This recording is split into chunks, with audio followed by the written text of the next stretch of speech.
The week of peak might be over, but the conversation's just getting started. That's Brandon. I'm Christian. Immediate news, new set. New set. Not new setup. really new set, new chairs within the set. And it will probably continue to change, but that's okay. Yeah, it's going to It'll be different next a little week. bit, but we're kind of rocking this. We're going to start rocking and rolling this format for right now. I feel, chill dude, vibes. do you not feel completely different? Yes, this is weird. It feels completely different. We're starting the podcast fresh. This is new. It honestly feels like that a little bit. But all right. But yeah, we're gonna be moving towards just a different look than I think I feel like I see a lot of. We've talked about this a lot though. This is kind of what we did. This is what we wanted to do in the first place. And to all the people who call us fake escape pod or escape pod copying. I love how they do it. Let's put it like they do it in a. I don't want to say bare bones, but it's super simple. They crush their format. Right. They crush it. Table, chairs, iPhones. Amazing. Like, iPhones and mics. Like that's how they roll, and that's what we had access to, and that's what we did. It was convenient. I think most people have access to that, so it's super simple. Mm-hmm. What's more complicated is a nice lounge chair, or mics or mic stands and so on and so forth. So, but we're going to be transitioning to that. So we're holding mics for right now. Chill vibes. Maybe we like this. Smoke a blunt with us. I'm just kidding. Maybe we like the holding mics. I don't know. It is weird. I am kind of like my arm's already tired. I have to do this for an hour. It's kind of how I'm feeling right now. But that's true. We might like that. Mic stands soon, and then a little bit of changing in the backdrop. But that's not what we're talking about. Well, we are talking about that. I did just talk about that. You did talk about that for quite a while. Week of peak. Week of peak. All right. Okay. Daredevil, Maul, Invincible, Boys, all dropped in the last week for the last time. Invincible's officially over. Dang. Season 4 is done. Therefore, we will not be receiving Invincible in our weeks going forward. But I won't see those memes. Maul and Daredevil in next week, and then we just have the Boys Next week. So it's pretty much coming to an end here. Dang, we've cooked for so long. That's so sad. Is it really? So Maul's 2 more episodes next week. Daredevil's last episode is next week? Yeah. That makes sense why this last episode happened. I had something written down, and I was like, this makes a little more sense. Anyway. Well, as in, like, we'll get episode 7 tomorrow. Tomorrow, and then the week after that will be... Yeah. All right, so... Makes sense. Well, we got a lot to cover today. Start Michael. Well, yeah, so we're reviewing Michael right now. Review Michael. I guess we're going to talk about 4 episodes of Maul. Briefly, yeah. We're going to talk about Clayface 2. Oh, well, we missed an episode last week. That's what I mean. So we're going to have to catch up on that. So let me explain why that happened. I unexpectedly had to go to New York for an event that I signed on to, not last minute, but let me break it down. Elaborate. So here's what happened. I got reached out to about an event. Very excited about said event. Woo. They came back and told me it was, Tell who? Huh? Who invited you? I'm about to for a second. Okay. I just want to tell you. Excited. I don't. Well, like I haven't heard about this. Okay, so this is all new to me. So I get an email that's like, "Hey, amazing opportunity, but you have to sign an NDA first." That's so funny. To even learn about, to even know about to this. even know about what this is. So I was my immediate thoughts. Oh my gosh. So I had been soft pitching me and Walker to go to the set of Man of Tomorrow. I thought that's what this was. Like, kind of like, what else? Why else would I need to sign an NDA before even learning about it? So I'm thinking like, oh, this is a big deal. So they come back. I signed this NDA. It gets back to me. It's embargo lifted. I can say it. Burger King is doing an event with a collaboration with Star Wars. They're releasing like a Mandalorian Grogu line of menu stuff. Mm-hmm. So that ends up being what it is. And I'm like, sure. I mean, why not? I'll go. They're going to take me out, fly me out and stuff. So I'm super down. So, but anyway, they find out I live kind of far and they kind of back out and they say I get an email later that weekend saying, "So sorry, it's too far." Or not too far, but we're gonna just stick with local people, and I understood that, and dang, and so I was like, okay, so I emailed them back saying, okay, no issues, but if there's an opportunity for me to go to this event, let me know. Mm-hmm. And Wednesday freaking night, that's a crazy. Yeah, like even if it was like Tuesday night or Wednesday morning, that's still short notice. Yeah. Oh yeah. Wednesday night, email, call me. Like, big change, call me. Yeah. So I call the lady I've been in contact with, and they kind of just tell me like, look, we'll make it happen. We're gonna make it happen. You said you wanted to go. I pitched you. We approved you. If you can book flights and be here, we'll, do it. Yeah. And so. Yeah, so drop of a hat, kind of booked flights and went. Boom, New York City, baby. Did New York for a day, and then did the event. Event was really fun. They completely transformed this Burger King into a diner from Cantina. Thank you. Heck yeah. So that was pretty cool.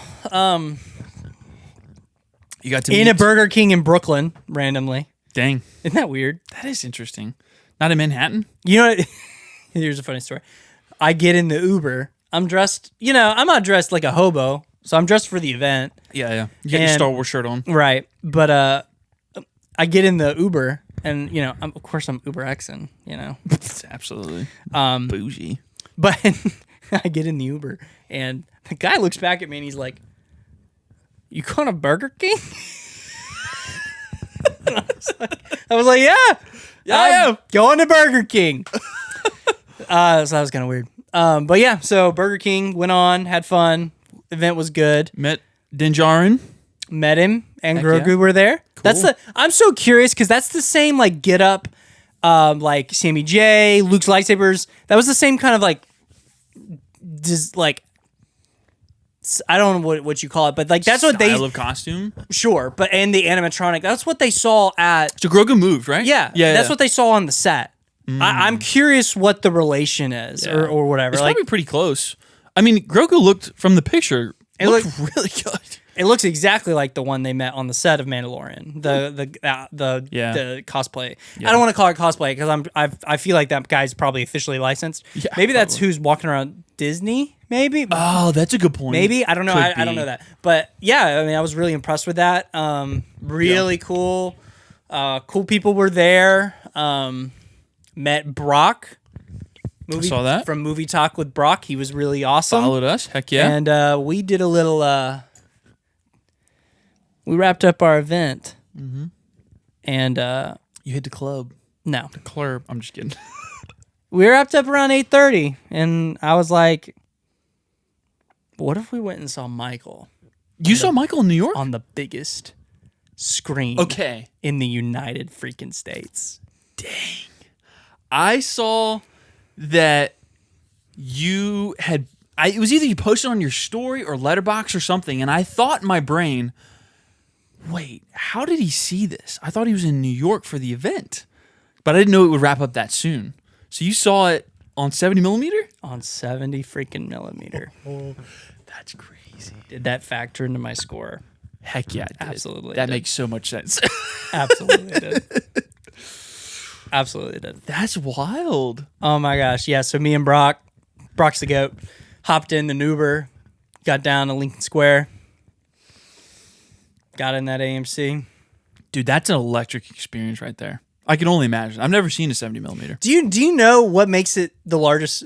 So like, I didn't know this. I feel like an idiot because I've never just looked into it. But 70 millimeter isn't its height. Yeah. I didn't know that. Mm-hmm. So it's like super tall. Yeah. That was weird. That was whack. I was super confused because they played the Mandalorian Grogu 70 millimeter trailer in there. Yeah. Oh. And it's like top to bottom, like. Yeah. I mean, it's almost. Is it? It's not taller than it is wide, but it's close. It might be. It felt in the theater, it felt taller than it was wide. I'm trying to think. Our IMAX screen, it's like 2 to 3 times bigger than our IMAX screen, right? is huge. It's like massive. Like I've seen the different like levels or whatever, and like the Lincoln Square one is like it's genuinely like double our IMAX theater locally here, which is just insane. But and it's got less seats than our theater. That's crazy. So you're like way closer. You're up against it essentially. Oh yeah. Like you're looking up at Michael. Yeah, I mean, I think the way the theater is designed, which is great, is I think every seat is like an ideal seat, essentially. That's cool. Which is like, because they say for the proper IMAX, which we never do this, and I want to try it. It's like 1 or 2 rows from the screen? Not the bottom, but the midsection. From the top midsection. Yeah, because we normally go 4 or 5 rows up. No, more. We're probably like 7 or 8. Yeah. I've heard the ideal is to kind of be like this. Yeah. Because I'm always like, I want to be here. Yeah, but I think what you want is this. Because you want to be leaned back, I guess. Right. Kind of. Yeah, that's fair. So we need to try that. Yeah. Our IMAX screen, though, like, it's not ideal everywhere. If you sit on the sides, you feel really gypped, right. I think. Like, I saw Avatar Way of Water in a packed out theater in like the farthest like side section, and I felt like it looked so wonky for me. Have you heard about Infinity Vision? I've heard about it, but I don't know. It's what the Disney format they're releasing for Avengers Doomsday. It's their way to combat the IMAX Dune stuff. Oh, really? No, yeah. I haven't heard about that. I didn't know that was Disney. I've heard it. So around, it's like it's something that I saw and I was like, cool, but what does that mean for our freaking theater? Like, are we gonna get the new format? What is the parameters of the new format? Is it just you can see it on an IMAX size screen, but it's just Infinity Vision? Because we have like a big digital theater. Like I saw Michael in our big digital theater, not like the. But our IMAX screen is closed. Have you known that? Have you noticed that? Yeah. What's going on with it? I don't know, unless it's just like out. I mean, I saw Super Mario Galaxy. No, you didn't. No, you didn't. I promise you didn't, because they couldn't get an IMAX showing for it. What did I see last? Project Hail Mary, maybe? Was the last one I saw in IMAX? No. I think I saw I saw Project Hail Mary in digital. I think I did too. I've seen IMAX showings, though. I don't know. Maybe it's just like out right now. It could be. I saw Project Hail Mary in IMAX. I'm tripping. I'm almost wondering if I saw. But when I saw Mario Galaxy, there was a dumpster with a bunch of chairs in it. I think they're giving us like the nice chairs. I want to ask. I should ask next time I go. Yeah, they would tell us, I'm sure. Yeah. They know us by now, I'm sure. I mean, they recognize us. We have a very popular local podcast. You want to hear the most prideful thing ever? Yeah. I have made my red carpet photos my profile on AMC. On AMC, so I'm hoping somebody will be like, "Oh, your profile picture has a Getty on it, a Getty watermark on it." Are you famous? Are you famous? Guess what? They don't care. They don't care. They don't. But care I don't have a picture, and almost every time they never cease to tell me, "Hey, if you just add a profile picture, we won't have to ask you for your ID." And I'm like, "Thanks." I just never think to do it later because I'm going into the movie. I see the movie and I forget about it until the next time that they ask me for my ID. But they never hesitate to tell me, "If you just add a profile picture, we wouldn't have to do this." These are heavy. We wouldn't have to do this. They are heavy. I'm switching constantly. I know. My arms are a little tired. But imagine a beautiful arm that I can just move back and forth. Logan Paul style. Anyway, yeah, I'm curious. I'll have to ask next time we go to the theater what's going on. But yeah, saw Michael on that screen. Really awesome. Definitely makes me cool. It's like a level of experience to where I would be like, it is worth it. It would be worth going to New York for a release and seeing it. You think it's that big? It's the that experience awesome. Is so it's that great. It's that great. Are we about to go to New York for Avengers Doomsday? We should. Not maybe Doomsday. Dune. Odyssey. Something small. Seeing a Nolan film on 70mm would just be amazing. Something smaller. Well, like maybe not opening, but it would be cool to like try and go see the Odyssey later. Like, bro, we couldn't get opening. I mean, have you seen all the stuff with that? That's true. People are reselling tickets for like $3,000. Yeah. But later, yeah. What about yeah, maybe. Oh, here's Parking lot takes goes to New York. Here's what we should do. We should plan a whole event. and we should try and like find a time. There's some like overlapping 70 millimeter movies, and then go and see like 2 movies we want to see coming out this year in 70 millimeter. I mean, the best time would probably be around Doomsday, right? Because aren't we also getting Hunt for Gollum? No, that's next year. Is that next year? I thought that was maybe that was 2027. You might be right. I thought I saw something where we're getting something else around that time frame too. I might be wrong. But that would probably be the better time because we could grab Doomsday and a Dune 3. Well, I don't know if they're going to show. Maybe they won't show Doomsday in 70 millimeter. Maybe. That's tricky. What also, Michael wasn't filmed on 70 millimeter. It was just on. I mean, so it wasn't. It was just in. Yeah, it was just in that theater. So they would probably do Doomsday that way. Then I would think. Yeah. Oh yeah. Anyway, you can see 2 potentially massive films in 70 millimeter if you go around that time. When's Odyssey coming out? July. That's like 2 months away. I was gonna be like, let's just like go. We'll share it with our community. Anyone can come to New York. That'd be cool. Yeah. And we go see Odyssey in 70 millimeter, but like not on opening night. Just like a hey. Yeah. Just like maybe try the following weekend on a Friday or not. Thursday Maybe like try and catch it towards the end so we could guarantee like middle seats and stuff, like the best seating. You know? Yeah. Because we could probably find a showing later on that's very open and just like tell everyone, hey, go book your tickets on you're on the app or whatever you need to go through. Did you go to an AMC? Mm-hmm. Yeah, that's what I thought. Just go onto your AMC app and book the tickets. This is the showing that we'll be at, and then just kind of just roll with it. I forgot. What if we get AMC to like? Don't even say those words. Don't even speak that out because it's laughably not gonna happen. You don't know. It did make me really want to just try and see Project Hail Mary. I didn't even really think about that because it's still playing in there. I probably would have tried to do that. Gosh, had I thought about it, but I didn't. Yeah. Seeing Michael though on that screen was awesome. Amazing. That was awesome. All right, well, let's get into Michael's. Right before we started, you asked me you asked me if was I a big fan of. Are you a big fan of Michael Jackson? I'm a massive Michael Jackson fan. Before the movie. Oh yeah. Okay. Cool. Yeah. I am too. Like I grew up listening to that music a lot. When I was 5th grade, dude, 2000 and 5th grade. What 11? Yeah. Something like that? We had to write down who our hero was. I know. I wrote down Michael Jackson. You wrote down Michael Jackson? Oh, I did. Yeah, my parents were pretty upset on the wall in the kindergarten walls, man. It was like Shelby, hero, Jesus. Max, hero, mom and dad. Christian Taylor, hero, Michael Jackson. Right in the heat of the controversy. No, you just had no clue. No idea. No one told me. Mine's not any better. You know who I put down? Who? Shia LaBeouf. I'm dead serious. It was because of the Transformers movies. My hero was Shia LaBeouf. Mom has to have a paper somewhere with me that's my funny. hero. So I don't know if it's any better.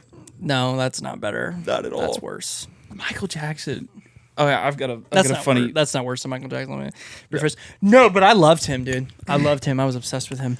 My parents loved his music, so we used to listen to it all the time. Like obviously, so my parents I grew up in a Christian home, so they're conservative. We like listen to secular music. Don't get me wrong, but like it was kind of understood that like 80s music, 70s, not like, but like was just other cool. than Billie Jean, it's all pretty tame. His music. Yeah. Like no, it's not crazy. Billie Jean. I mean, but like Billie Jean. Some of his later stuff is a little more like risque. Sure. I remember in some of his like earlier 2000s career, I remember my mom being like, some of his stuff is like more sexual, but his like early stuff, even bad, is not that crazy. Yeah. So we listened to it a lot. But you want to hear a crazy story? So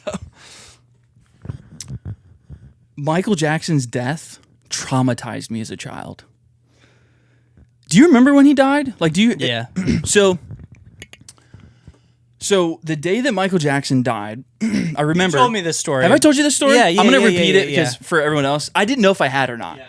But the day that he died, I remember I woke up to get ready for school because I was at public school at that time. And I sat down. It's like, oh gosh, it's like burned into my brain. I sat down and Mom had the news on and I can see the overhead shot of the helicopter on his estate. And they were talking about how Michael Jackson died. And I'm eating breakfast. Mom had made me pancakes.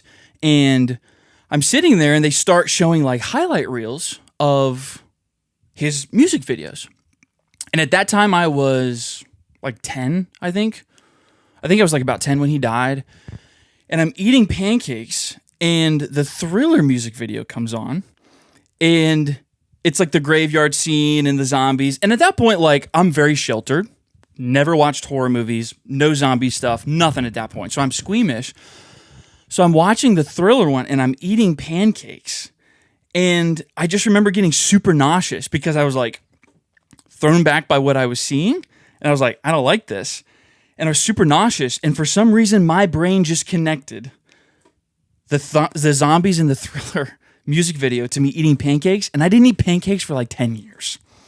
Because every time I would take a bite of a pancake, I would physically get nauseous. And I would think of Michael Jackson dying and seeing the Thriller trailer. So I didn't eat pancakes literally for 5 years. Probably till like middle school or high school. But I didn't quite know that was why till later. I was like, oh yeah, I just would just get sick every time. Because of Michael Jackson's death. I've heard of that. You know what they call that? What? Being a pussy.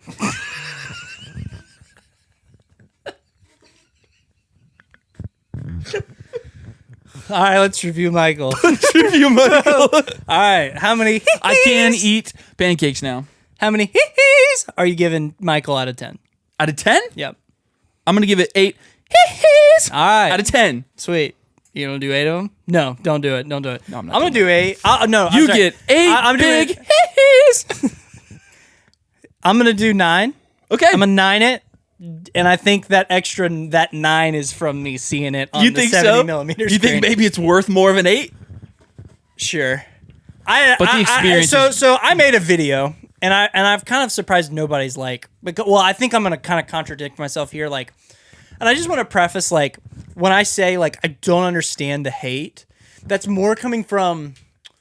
I don't understand like IMDb giving it like a 3.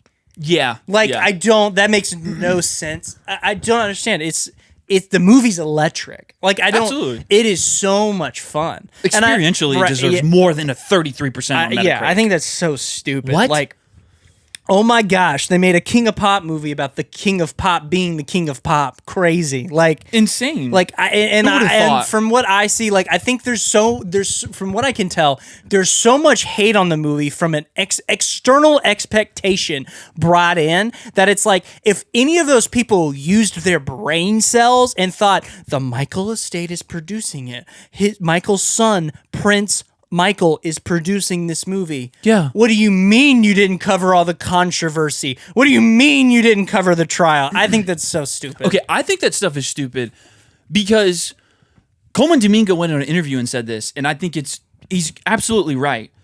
Those allegations didn't come out till the late 90s, early 2000s. Yeah. This movie ends in the late 80s. Yeah. We never even approached that. So he was like, this was not about that. This was about Michael as a character, who he was, his inner struggle with going out on his own, and the rise of stardom.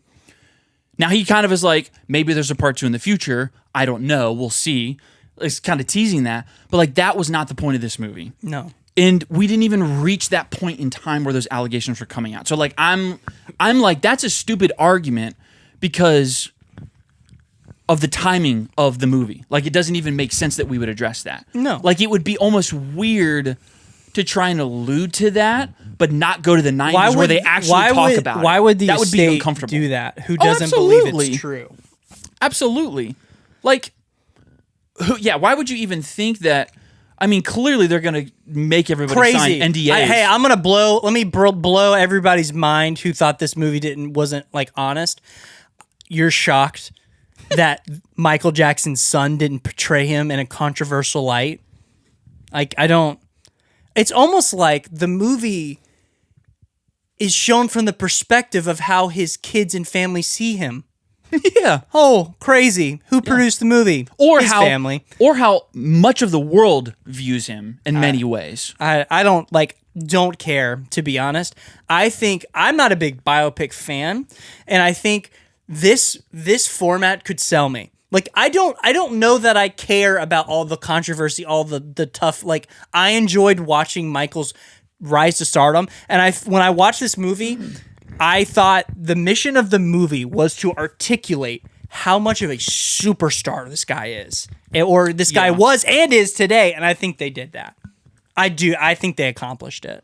They accomplished that. So I'm with you. I'm not the biggest fan of biopics. I tend to think that musical biopics pull the punch, and it ends up being a lot more of like a highlight reel of the best points in their career. And the stuff around it that's supposed to be the interesting stuff about their life is typically not all that interesting or that deep.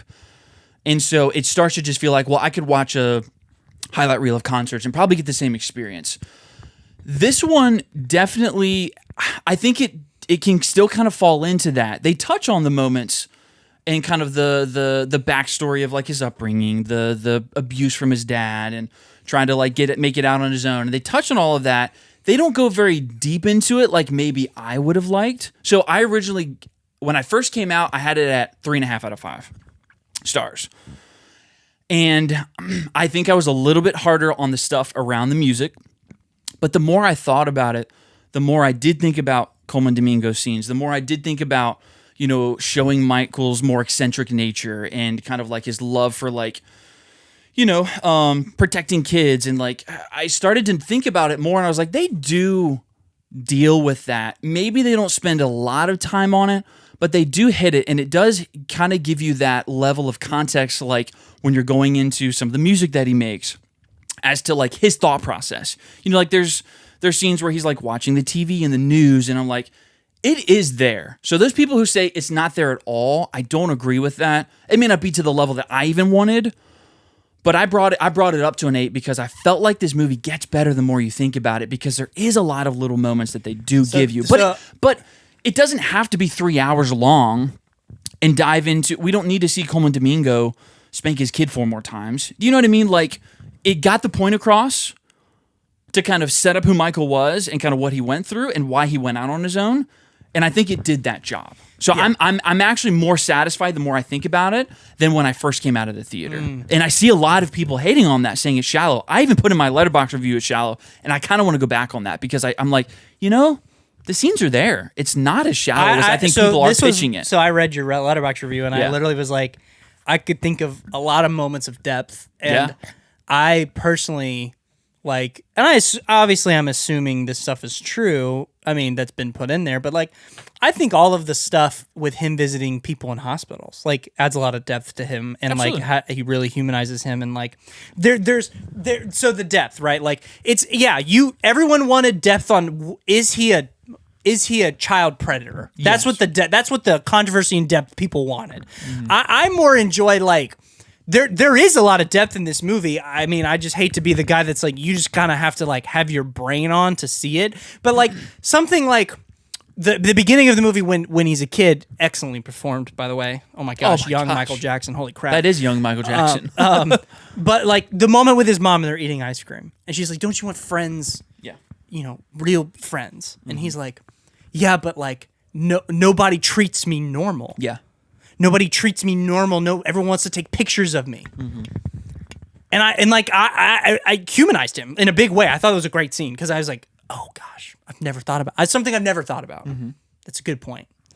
Yeah, but let me get this out. Go ahead. So then later in the movie, he's risen to stardom. He's at the toy store, and like the parent sees him and becomes like, oh my gosh. That's Michael Jackson to her own son. Yeah. And then his son's like, oh. Like, what I take from that scene is like, so when he's a kid, he doesn't relate to children, and children can't relate to him. But when he's an adult, he can't relate to adults, but children have this like sense of innocence about them where they almost treat him normal. Yeah. They treat him more normal than his peers. Yeah. And so that to me resonated to me of like what he found, like this camaraderie he found with kids and like visiting kids and like investing time and love and, you know, investing time into kids, like visiting hospitals and stuff. Yeah. And that was like that. I'm sorry, that's plenty of depth for me. I more understood him. Like the time spent with kids, the time spent with children was like more authentic, more human interaction, more real to him because they didn't know to be starstruck. Yes, yeah. They didn't know to fawn and lose their and like have their They were heart, just like, oh, you like this stuff too? That's cool. Right. That scene was great, wasn't it? Oh my Wasn't gosh, that like that's plenty of depth. That's plenty of great moments with his character of like, you play video games? And he's like, yeah, do this, and this, and he's like, the kid's like blown. Right. And like, that kid is more impressed that Michael knows how to do that than anything he's ever sung and anything he's ever performed. Exactly. And that's like the camaraderie I think he found with children and kids. I think that's set up well. Like, I just do. I like, that's plenty of depth of character for me. And I thought that was dynamic and I thought that was interesting. And I thought that like, a side that I understood about him more that I think only comes from family. Like, I think that's a side only his family could have presented and shown. Yeah. Well, because here's what I thought. So originally I was like, man, I would have liked to have seen more in like his childhood backstory and all of this. And then I kind of thought about the moments of, so what I took away from the scene where he's in the store is, you know, his dad was forcing them to go on the road, forcing them to do all these shows and everything. And Michael's didn't get the childhood that he wanted. And there's the subtle moment where they're in the car and they're all driving to a concert and he's still reading his Neverland book, right? And in my brain, I'm thinking, Michael wants to connect with kids because he probably feels like I didn't get the childhood that I even wanted because my dad had me every night up practicing and rehearsing for these shows. And so when he becomes an adult, it's this level of like, I now have the ability to do those things and enjoy those things that I didn't get as a kid, to get the animals, like to have the fun stuff. You know what I mean? To create this atmosphere that I wish I had, and then also wanting to invite that and relate with the kids too, of like, hey, I like these things. I didn't get that as a kid. I want to provide that for you. Like, I want to be what my dad wasn't for me to give me that childhood. And if I can do that in a small way, like connecting with you, like, hey, yeah, I play that video game too. You got to do this, this, and this, and then you'll get here. Like, that's a cool development for his character, and it adds a lot of weight to why they show, you know, the dad forcing them to rehearse early on in the movie and things like that. So, at first I was like, I just wish I would have seen more, but the moments are not long and drawn out, but they're subtle and they're poignant. And I do think there is more depth than people are giving credit to it. Yeah, I agree. I definitely think. Yeah, for sure. I mean, I just had a lot of fun with the character stuff. And, like, I think it's also just, I knew so much about him. I did too. Like, I just don't know. Like, I was there. I liked what we got. Yeah. You know what I mean? Mm-hmm. Like, I felt like the stuff that was there was stuff I found intriguing, like, and it wasn't, like, leaving me wanting more. I got 2 negatives. So, like, I would love to know why he didn't connect with his brothers as much. He didn't really seem, like, close with his brothers in the movie, which I thought was kind of odd. They didn't get not explained. And like I had no idea who was playing what brother. Like I didn't know which brother was which. Yeah. So that was also something I wasn't crazy about. I wish they had done a better job of introducing the brothers and I could distinguish them. Yes. Make them That to me, one negative. Second negative is like the imperfections. Like I need to be perfect. While like I know that he gets plastic surgery, I'm curious where that comes from. Like, I'm curious what generates that, what constitutes that, because my thought is, like, if it's coming from his dad, wouldn't he resent that kind of, like, perfection? Like, I don't, like, because that's the only connection I could draw was, like, his dad being like, it's got to be perfect when you get it right. But, like, where does the symmetry come in? No, I mean, I think they demonstrate a little bit with, like, Peter. The thing I thought was more obvious, or was the Peter Pan nose. Yes, yeah. Which I thought was good, but it is kind of like, why? Yeah, I heard Jafar talk a little bit about how, you know, a lot of, obviously everybody makes like the allegations, well, Michael Jackson just wanted to be white. And because they do touch on the vitiligo, I heard him say that like it's a little more honest about what he actually went through and kind of why he made some of these changes because of the vitiligo. Because you see where he talks about it, like, you know, he shows his arm and things like that. And I think that plays more into it than people give Michael credit for. But I will say though, they don't like. There's just that kind of quick moment where they show his wrist, and that's kind of really it. Yeah. So I don't think they go into it enough to kind of to your point to really drive home that is his reason. It's kind of alluded to, and you kind of show it quickly, but it feels more like industry perfect than it does that. But I've heard them say like, obviously vitiligo is a huge part of that. So like I don't know, was it just industry perfection? Was it that? Is it a combination of both? Maybe it is a combination of both. He had an obsession with like symmetry, and I guess the vitiligo definitely plays a part into that. I thought what they did with the vitiligo was kind of fun. I wouldn't have wanted them to like focus on that because that Michael didn't like let that define him. So I don't want it to be this huge thing. Maybe I'm wrong. Maybe there's a reasoning like it should have been, but I'm just saying from my perspective, I like that they talked about it. I like they acknowledged it, and then they acknowledge it throughout the movie as he gets tonally lighter. Yeah. And then I just love. There's like a moment when like he's like, "I'm a proud black man." Like there's and I think they did a good job with that and like reinforcing like. No, it's not, you know, he didn't want to be white, and I didn't necessarily feel that. But those are kind of my two negatives, is like the nose thing, and like, I couldn't, so in the movie, I just couldn't remember. So I forgot, like, I forgot about Beat It because I wasn't thinking about it, and I just was like, oh my gosh. How far is this nose job going? Like in the Michael Jackson plastic surgery line. Yes, are we going immediate pointy Peter Pan nose in here in a second? And I'm like, when he took the stuff, I'm like, oh, he looks fine. Like, I'm like, it looks okay. Like it was like not like the weird pointy nose thing that he ends up having. Yes. But no, sorry, I call it weird. But yeah, I mean, I was almost like that first time. I was like, oh, I could see that. But have you seen that? That's even not why he got a nose job. The first time is because he broke his nose. Oh. That was the first time he got a nose job. Oh. Did they show that in the movie? No. No, they don't. No, which is odd. That is odd. Yeah. Because that would be a very logical reason. I think you get a good moment between him and Coleman Domingo. Yeah. But Coleman Domingo's amazing. I'm surprised you talked about him in your Letterboxd review more than Jafar. All right, positives. Jafar Jackson. I want to talk about this. That's fine. He's Michael. That's Michael. Is that not the best performance this year? Oh, absolutely. Yeah. Absolutely. Zendaya's really amazing in the drama. But there's no way he ain't getting nominated. But that embodiment of Michael is too good not to recognize. I lost him. Yeah, I mean, I did too. As the movie went on, I was like... Yeah, because like genuinely, growing up, like because like we listen to Michael Jackson's music a lot... Like, I mean, I remember watching interviews of him. I've seen a lot of his music videos. Like, I've seen a lot of Michael Jackson, and that was Michael Jackson on screen. It's impressive. The way it progressed, like, yes, throughout the movie, it was like harder and harder and harder to see. Yes, when they do the jump from him being in the Jackson 5 to that kind of first older Michael, like probably, I don't know, late teens, early 20s. There was a couple times where I felt like it felt a little bit like he was like a little bit more of a Michael cosplay. But once he kind of got into his first studio album in the Bad era, or not Bad era, what was this? The Thriller album. I'm like, all of that is just Michael to a T.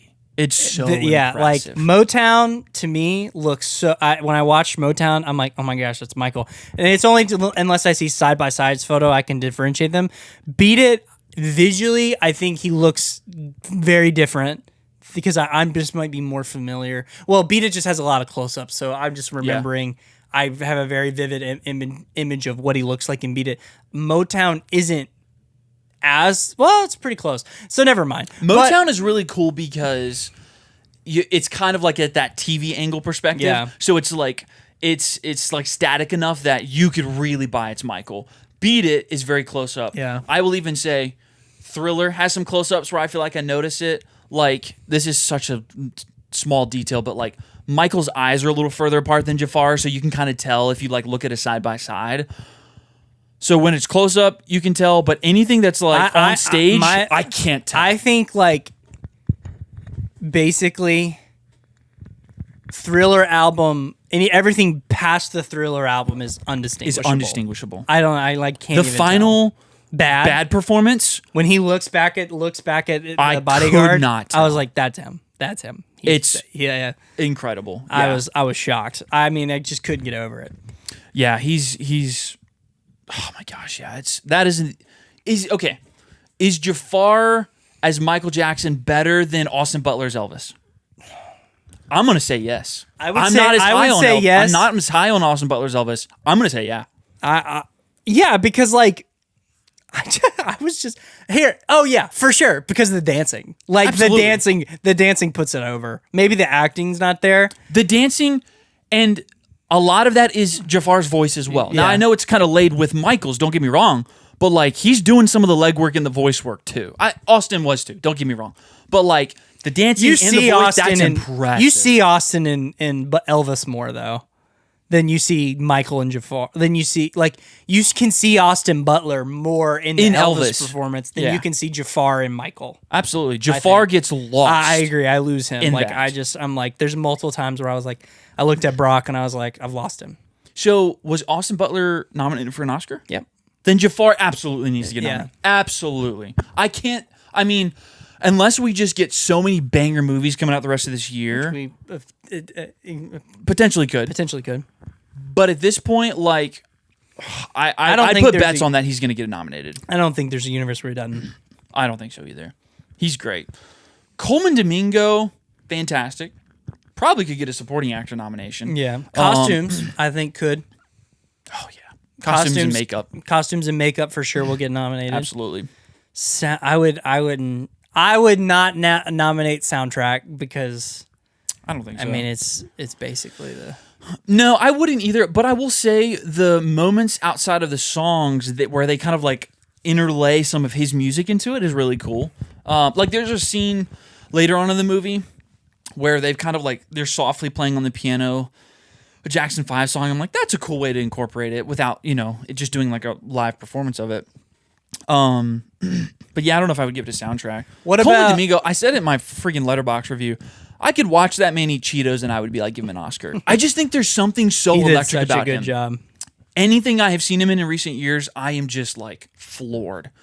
He is he's just one of the most natural working actors to where I just feel like whoever character he is, that's just that person. Like I lose Coleman Domingo in all of his roles, and I just think he was amazing. So good. I'm going to ask you, what'd you think of... So, like, I've seen some just complaints about, like, not you... Well, like, I mean, we know somebody who kind of is like, the music wasn't, like, utilized well. I'm someone who didn't need to see Beat It performed again. But I liked that like Motown was done just because of like the feat that is like that performance. But like I loved how they showcased Beat It with the building the dance routine. Oh, like I I thought that was awesome. Like, so yeah, I think that's creative. Yeah, like Beat It, Thriller was behind cool. the scenes, transitioning beautifully into what it almost just looks like you're watching the actual music video. I liked, perfect. Yeah, I really liked the like. Yeah, I really enjoyed like Motown. Because, I mean, just how iconic that is, like, that was, like, a turning point for him. Yeah. So I understand, let's show Motown. Let's let Jafar cook. Like, let's do Motown frame by frame. Yes, like, exactly. And, like, I was like, heck yeah. I didn't need to see, I mean, of the, if there's a performance to recreate, it's the live one. Like, come on. And so I really liked how they did Beat It. And, dude, oh, my gosh. When all of those... Like the like guys, like the Crips and the gang guys in the warehouse, and the door opens and Michael silhouetted with the red jacket. Yeah. I was like, oh my aura, bro! Golly, he looks awesome, and he goes in together, and it's just like every time they just like all of these gang guys are like. bro, that's Michael Jackson. Michael Like, that's how big of a deal he is. Yeah. And when he showed up and he's doing his dance, and they're like, all right. Bro, that was so sick. Like, what you guys think? Oh, that's sick, bro. Yeah, no, that was man. awesome, bro. I loved every second of that dance. So great, yeah. And, like, that was the stuff that I just enjoyed. Like, I don't think people are pointing to those. Yeah. I think the one that I definitely felt like we lingered on was Human Nature. I think some people probably would have swapped that out for maybe another one of his bigger hits. They did spend a lot of time with the Jackson 5 doing some of their songs. Maybe you could have cut out a little bit of those, maybe done another one of Jackson's hits. I do see some of those complaints. Like, I get it. But the big ones just stand out so much that it's almost like I don't know if it's enough for me to care too much. But I did think in Human Nature, I thought, this is the one you picked. Like, it's a great song, don't get me wrong. But, like, we probably could have picked one that... The Way You Make Me Feel, I would have loved to seen that one over Human Nature, probably. So, yeah, there's definitely some songs they could have replaced that I think probably would have hit more, but they still did a good job. And I think Human Nature, they wanted to do that for the sake of the story, to kind of show Michael's character. Because he does become such a, like, advocate. I mean... I would be really excited to see if they did a part 2. He does like live concerts where like a soldier comes out and is pointing a gun at him and like lowers his gun. Like that stuff is just so powerful. And I think if you play Human Nature in this one, it sets up Michael for that stuff later on if they do a second movie. So would I like to have seen The Way You Make Me Feel or something like that? Yeah. But Human Nature probably serves his character better, if that makes sense. Did you cry at all? I didn't really. Yeah, I did. I cried really hard. I'll tell you when he hospital in the hospital and Miles Teller walks in and he's with that guy in the burn unit. Yeah, and he's talking to him. I was just like, wow, that is a good moment. I thought that was so good. Yeah, I don't know if it's real or not, but I don't care. Like I'm in. And from what I understand, he was that type of guy. Oh, absolutely. Like I'm just kind of sold, man, because I'm just like, I really thought that was powerful, like, and just told us who he was, and like what he cared about, and I think he cared. I mean, when he looks at Miles Teller's like, I want you to donate. That's real, and all that of happened. this money. That happened. That millions was real. of dollars. 1.7. He's like, just give it. Just give it to all of them, and just like that's such, and just him being like, you know, it was just cool. Yeah, I mean, there was moments where I got emotional, but they never. Honestly, they just never brought me to like tears. Like I liked that a lot. So it's funny because that scene, I think, it's just a little part of his scalp, but it almost thought about me. It was like, his scalp is burned. But if that would have happened to me, like that's a kind of a big deal for him. Like he has an image, and like that's a big deal. And like the fact that he himself in the film was like, I'm lucky. These guys, there's people who will never recover, never walk again. Like that's such a great way to look at life. I just thought that guy was great. This guy seems pretty great, guys. I don't know. Sorry. I mean, just in the movie, the way he's portrayed, is just very well. And why people who thought it was going to be different, his son is the producer. Shocker. The estate had to sign off on them to do these things. Yeah. They're not going to say, yeah, you have free creative reign to just show whatever you want about about Michael. Yeah. It's just not going to happen. This isn't The Social Network with Mark Zuckerberg. This is not that. It's just true to a biopic of just showcasing the best of this person's life and who he is. Do you know? That's fine. That's what I want from biopics, dude. Like sometimes I get like to your point, I get just so lost in the weeds of like, yeah, I just don't know that I care. Like care about this performance or this music and like what can you tell me to make this moment more?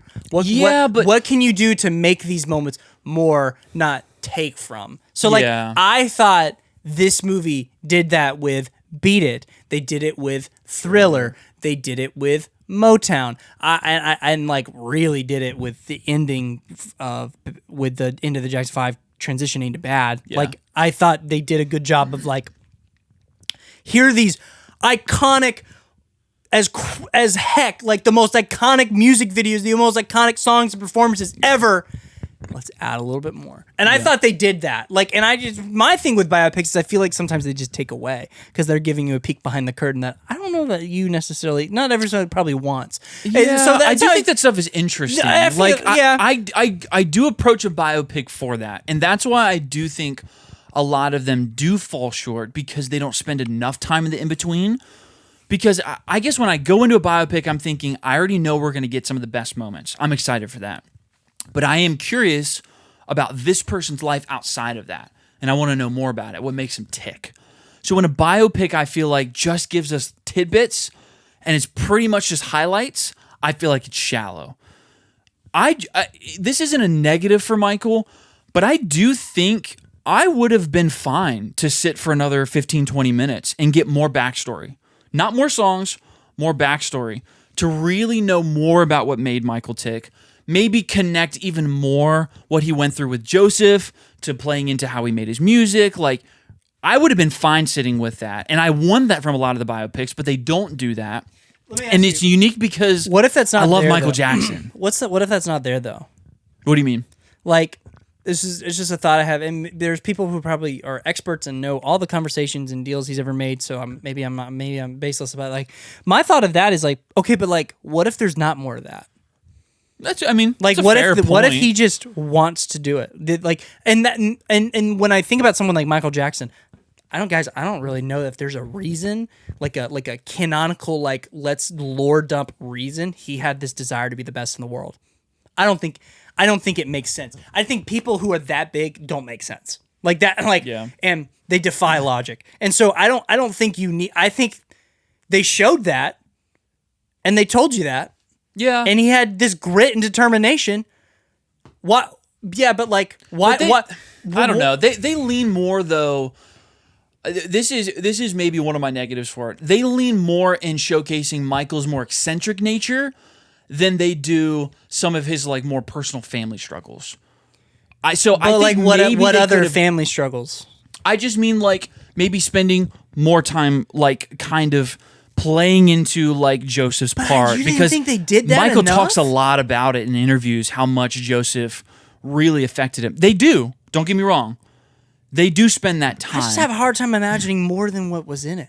They spend a lot of time with like obviously, you know, Bubbles is a huge part of like the Michael lore, the monkey, you know, like, but I just feel like they spend more time with him, like exploring that, like he loves the Neverland stuff and the animals and things like that than they do some of the family dynamics. So, I mean, I think they could have done that. Right, but the only thing I think is missing is brothers in the family dynamics. I agree with that. That's the only thing I like, but like you're referencing more Joseph. That's the only thing I think there's plenty of that. Like he is frustrating, demeaning, intimidating. What emotions am I supposed to be feeling that I need more scenes from him? So what I mean by that is you see bits of it. I really wanted to see why what he went through with Joseph growing up, like how that connected into the music that he was making. The only connection I feel like that I made from that was I want to make it on my own. And I would have loved to see, and maybe it's not there. I don't know. So maybe it's not a fair judgment, but I would have liked to seen like, how did that affect him writing the songs? How did that affect him creating it outside of just, I want to make it on my own? Because that's kind of beaten into our heads. But it's the freedom of getting to do it. He doesn't have the freedom to do it with part of the, they built, like the Jackson 5's built around him. Around Joseph, yeah. No, around Michael. Oh, I see what you're saying. Yeah. The Jackson 5 is built around Michael. Mm-hmm. So yeah, everything is in benefit to the Jackson 5. Everything's in benefit to Joseph. Michael's not free to express himself there. Yeah. So I guess I just don't even. It may not be don't there. even compute with that. Like I don't like not that I don't. I understand what you're saying, but I don't. What connection do you not see? Why? Because he doesn't have control. Mm-hmm. You're like, why does he want control? I need to know why. Because he doesn't have it. No, that's not. That's not what I mean. It's more like, you know, you hear artists all the time talk about how like they channel their pain, they channel their trauma into their music, into the writing of the music. I meant more maybe that, not the control aspect of it, because we get that very clearly. Yeah, but he talks about I want to make it on my own. He's not gonna like be accused of being the father of some girl named Billie Jean to write the song Billie Jean. Yeah, I just mean like, yeah, I see what you're saying. I get what you're saying. I just don't even think it might not apply to him. It may not. Like I think not. it's just like they say it in the movie. Like I need the ability to express myself and be creative on my own. Yeah. And like I think it's just like it's articulated well to me because they have the scene with the label people telling Joseph Michael's gonna do his own thing, and he's like, sweet. From 9 to 5, he'll be doing Jackson 5, and then he can do whatever he wants on his side. Like that's what he wants. That's what he's talking about. Yeah. Why make solo music? Because everything's in benefit to Joseph. Everything's for the good of the brothers in the Jackson 5. And I think there's something admirable about that. But the Jackson 5 is literally built around him. Yes, yeah. Like, and so why is it built around him? So Joseph can manage him. Mm-hmm. Yeah. Not because, you know what I mean? Yeah. And so. Because he wants to make money off of it. Right. And so I just don't necessarily think I agree with like, I think they showed how it impacted his music. Plus, he didn't even write that music. Yeah. He wrote some of it, but he's working with Quincy. Right. So. Yeah. Did you know Miles Teller was in this movie? Yeah. I did not. It blew my mind. I learned a little late. Audrey and I looked at each other and we were like, that's Miles Teller. What? Bro, I just love that first scene with him in the boardroom. That was awesome. Is awesome. First thing I need you to do, I need you to fire my dad. Fire Joseph. It's such a great... And then it just cuts to the fax machine. Joseph getting the way he reacts is so funny. So great. Oh, man. Miles Teller, like... Man, very few scenes, but every scene he's in, it's so impactful. I loved it. I did not know that going in, so that was a pleasant surprise. What did you think of the ending? How they ended it with like him telling his dad... Yeah, this is his last concert. Oh, I think that's great. Yeah, okay. I mean, that's where like my knowledge kind of goes out with Michael. Like, did that really happen? Like, from what I understand, yeah. Oh no, he did announce it there. Did Joseph not know going into that, and he announced it there? Like, that's crazy. That's awesome. That's such a baller move. If the timeline of that happened the way that it did in the movie, that's a baller move by Michael. I'm like, it's so the balls on him. It's so the ending with him him ending the Jackson 5 on stage is so satisfying to me because like scenes prior, Joseph Jackson is talking to a bunch of reporters like, we're going everywhere. We're going here. We're going there. We're going international. We're going international. We're everywhere you could be. We're going to be there. We're going to be in France. And Michael makes him look like the biggest idiot. Oh, and I think that's great. Like, I just love that. I thought that was like awesome. And just the way they did it with the music. And you have the brothers smiling because they're like, yeah, boy. That's right. Yeah, little bro, get it. Get it, yeah. And like, I'm like, they're like, all the brothers had such a great reaction. And he's like, this is our final performance. Like, it's just so the way they're like all dancing. And then he walks off. And then, they're up there just still jamming away. The GOAT bodyguard, it's over. And then they cut to Bad. He looks back at him, hops, gosh. And then the Bad performance, bro. I was loving it. And seeing it on 70 millimeter in New York, did that help? Yes, it sure did. Did everyone in the theater treat it like it was a concert? Absolutely. Of course. And it was awesome. Like, dude, during Beat It, when they're doing the Beat It stuff, when he like throws his leg out and spins, everyone went, oh! Like everyone had just like it was so much fun. When he did the Motown moonwalk, we all applauded. My theater was not like that. Well, your theater sucks. It did suck because I was into it. I mean, my body was moving. Like, you can't help it. It's Michael Jackson. Like, I'm in there, like I'm tapping my foot, I'm like bopping my head, and Audrey's, kind of looking at me like, okay, I get it. This is fun. And I'm looking around, and everybody's just like, bro. Some lady's phone keeps going off. You know how like you can have that setting where when you get a text, the flashlight goes off? So there's some lady 5-6 seats away from me. That happens probably 12 times throughout the whole movie.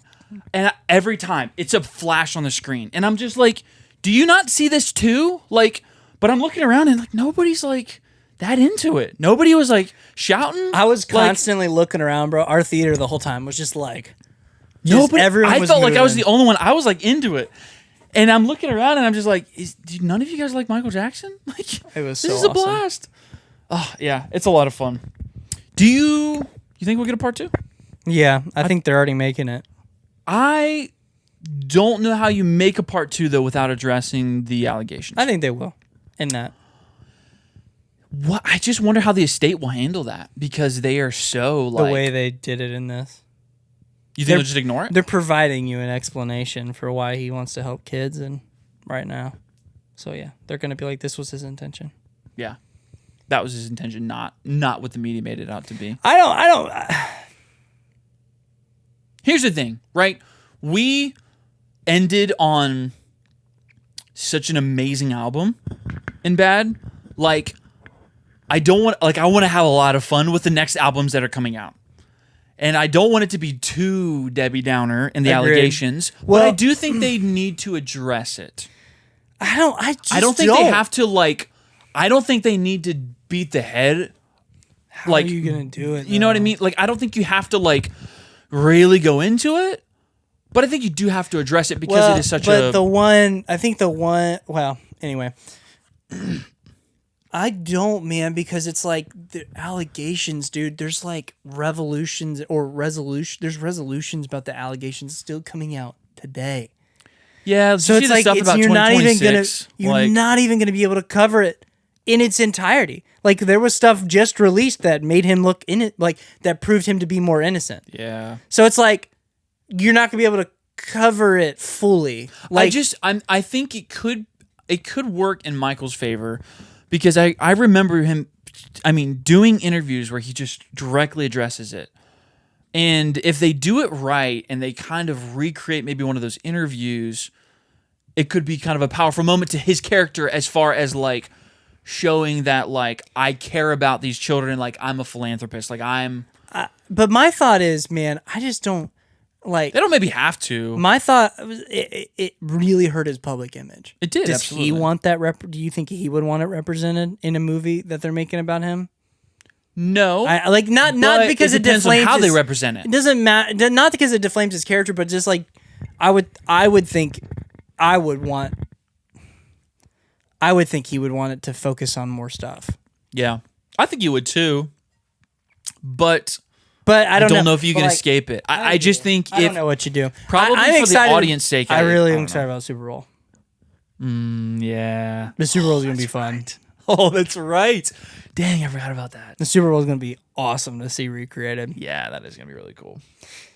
Jafar, there's just a lot of great songs that are going to... crushed it, buddy. Yeah, he did a great job. Absolutely crushed it, man. All right, let's move on. Heck yeah. Michael, man, what a great... Wow, I enjoyed a biopic. Shocker. All right, let's talk about the Clayface trailer. Quickly, and we got a lot to cover here today. With the way the Clayface trailer looks, does it not look like it's in the Batman universe? Yeah, it does. I think they're soft pitching the Robert Pattinson Batman with Clayface. You really think so? I think it does. I hadn't thought about that until you said that, but it does. No, I still no, I still think they're gonna rebrand Pattinson if they bring him to the DCU. Yeah, they but will. It liven is it up so. Does it not just feel like the Batman? It does. Yeah, it does. It's gritty. It's grimy. Like Gotham feels like. I just feel. It almost feels like it's the same. So, okay. Let's follow my train of thought here. Speak. Trailer looks awesome. But it begs the question still even more to me. I've said it before. Why do we need the Clayface movie? I don't understand. That to you. If it is a way to connect Robert Pattinson's Batman to the DCU, that makes a whole lot more sense. Good point. I think that could work. That's a good point. If it doesn't, I still think it doesn't quite make the most sense in this overall shared universe. If James Gunn just says flat out this is his own thing, and he does talk about hey, we just saw the script and it was really good. I get all that. That's fine. If it was a contained story, it would make a little bit more sense, but it feels like why is this the third film that we get, I should say, in a shared universe that you were trying to build out? If it connects Robert Pattinson, that makes a whole lot more dang sense.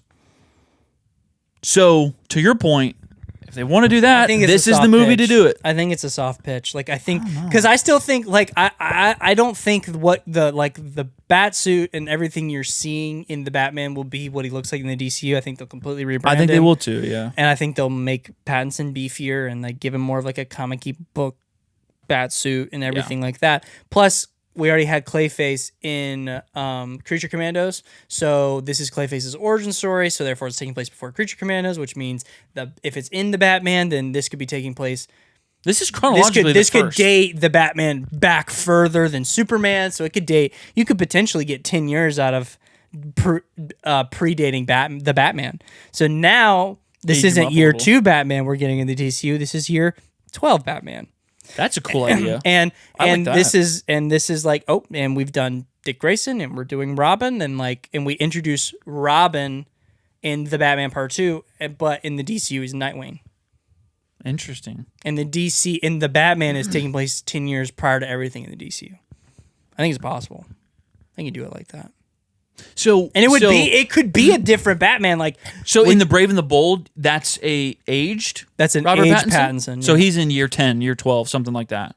Yeah. And we've got Nightwing, and we've got. Well, I mean, Robin, obviously like, he's training Damian, but I think you could bump the Batman Part 1 back 10 years from Superman. I think you could do that. fairly easily with a couple lines. I think it like there's really, I mean, maybe aside from like an iPhone or smartphone, you could base the Batman in 2015. I don't remember if they dated that movie or not. I don't think they did. But with Elseworlds, it's No, not because they just talk about Halloween, but they don't give a year. But also, you could be like, hey, Pattinson's like the DCU Batman is a part of the same lineage of like that all the Batman movies happen to the DCU Batman. They're just 10 years late. Yeah. You can do that too. But yeah, that's kind of my thought with Clayface. But it looks great. I'm excited. Great. Oh my gosh. The bathtub scene is one of the coolest things I've seen. With the face. That's that made my skin crawl. This is genuinely going to be some body horror. It doesn't make my skin crawl, but the thing with the mouth did, like the melting mouth. Yeah. Oh. I mean, they're leaning into it. I'm excited. I am excited. I still don't know what the heck it means for the DCU or if it's gonna like matter, but You should just not be concerned. But yeah. All right. It's just like if you're going to build out a shared universe, I would like Supergirl makes more sense to me than Clayface does, even though it's not like a Batman or a Wonder Woman or something. Green Lantern show, like that makes sense. I mean, you can bring in these characters into like a Justice League or an overarching story. Clayface? What? That's like a Batman rogue. Like what is? How does that play in? You know? So it just doesn't make sense in like concept if you're building out a shared universe. But in like an isolated script and good just movie, yeah, it makes sense. It looks awesome. So I'm excited, but I don't know if it necessarily is going to matter. Who knows? Who cares? I don't know. I don't really care that much, but I just do think it is unique.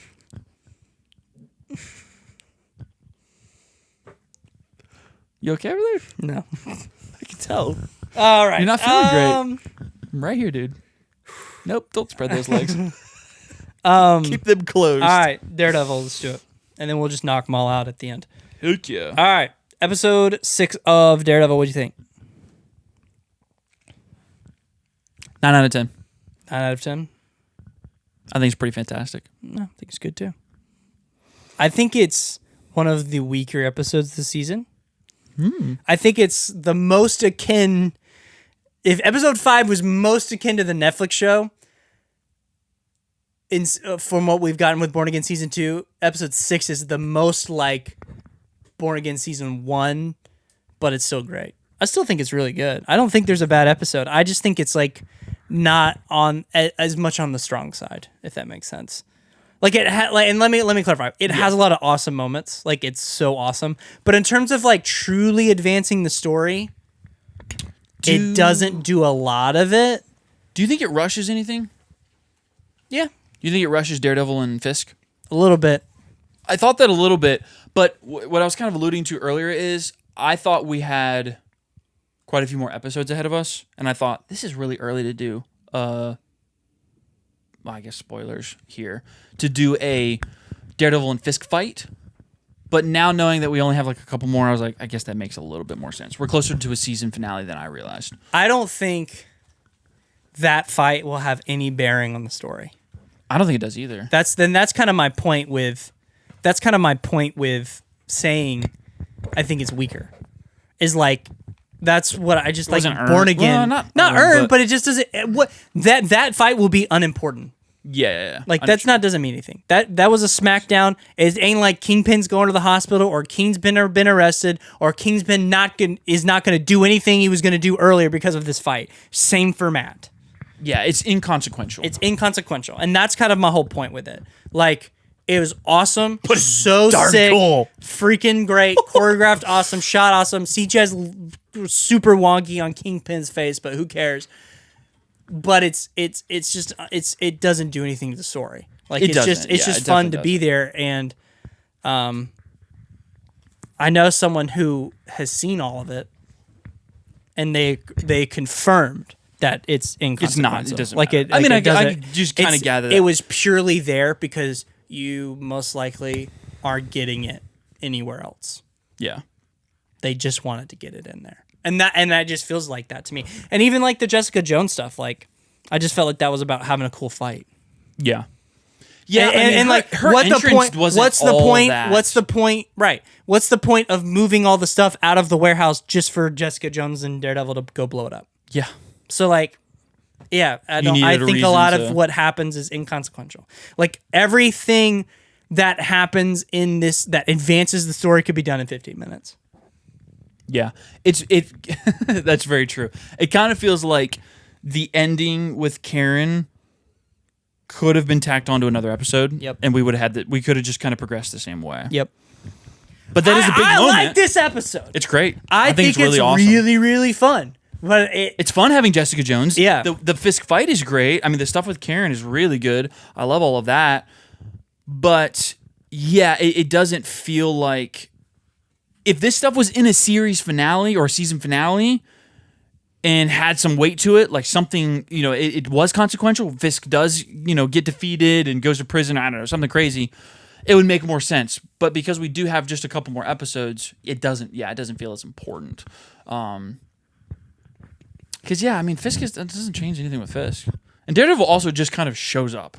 Like, no, it's just there to have him fight. Like, it doesn't do anything. It's just to fight. I mean, when he kicks him, when he freaking knees him, dude, comic style, that's I love it. Sick. It was sweet. But, like, this is kind of my sentiment about it. But it's really awesome. Like, I agree it's peak. I'm there with you.